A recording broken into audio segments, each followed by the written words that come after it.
G'day. You've probably heard the phrase, you are the average of your 5 closest friends. But now that we're spending less and less time interacting in the flesh and more time interacting through our screens, I want to extend that phrase to, you are the average of the content and the media that you consume. Now more than ever, across all age groups, we are spending more and more time interacting with our digital devices.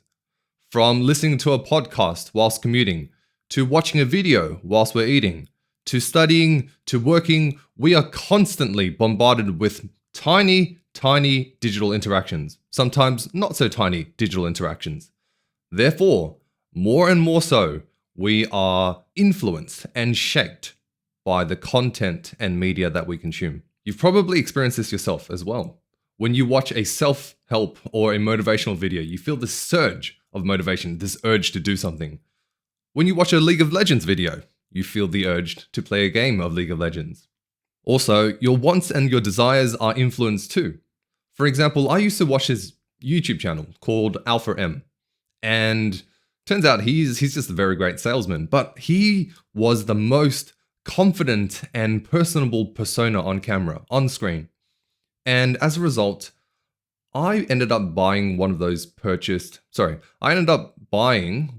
sponsored items. A watch, 2 watches, in fact, from a company called The Fifth.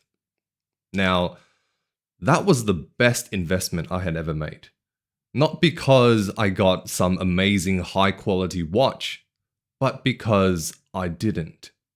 I was just so excited to open the box.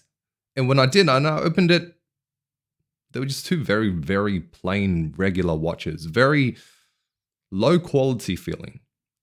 And I felt really ripped off. I felt really scammed. And that was my first lesson into how the content that you consume ends up shaping what you want and what you think, what you feel, what you desire. I had this too. All right, I admittedly am quite into coffee.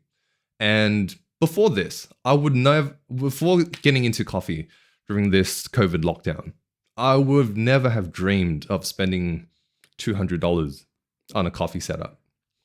Now I have a $450 hand grinder, and I am even contemplating spending $3,000 on a premium grinder. Knowing myself, I probably won't for some time, but I probably will down the line as a reward of some sort. Now, this applies in the long term too. The content that you watch shapes you in the long term. For example, after you watch a lot of self-help, self-motivational, self-development, self-improvement, whatever, after you watch a lot of those videos, those concepts become second nature to you.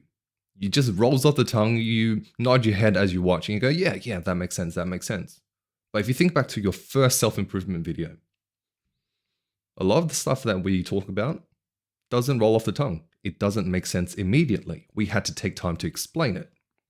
And as you watch more and more TV shows, those TV characters become more and more relatable, and you start to take on some of the mannerisms. For example, I used to binge watch, when it first came out, I used to binge watch Game of Thrones.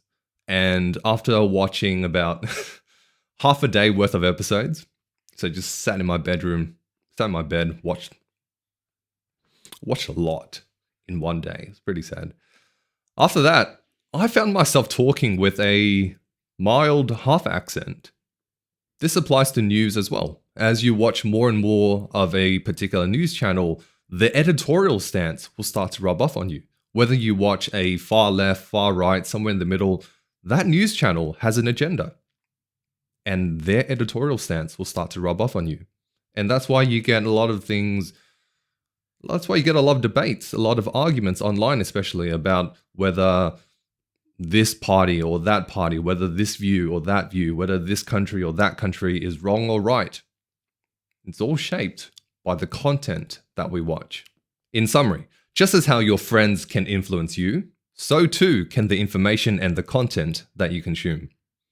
The algorithms of all the major platforms, YouTube, Reddit, TikTok, whatever, they all want to keep you staying on their platform. They all want to keep you engaged, keep you watching. So invariably, The same popular clickbaity, high retention videos, they get shoved down everyone's throats. On top of that, based on your browsing history, algorithms will tend to serve you content that you already agree with, putting you further into your own little echo chamber.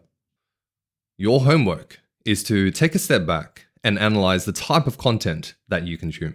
Whether it's on YouTube or on Netflix or on Instagram, whatever have you. Take a step back and ask yourself, is this something I actively chose to watch? Or is this something that the algorithm has fed me? Clean up your subscription feeds. Like and subscribe. That's it from me today. Enjoy your homework. Done.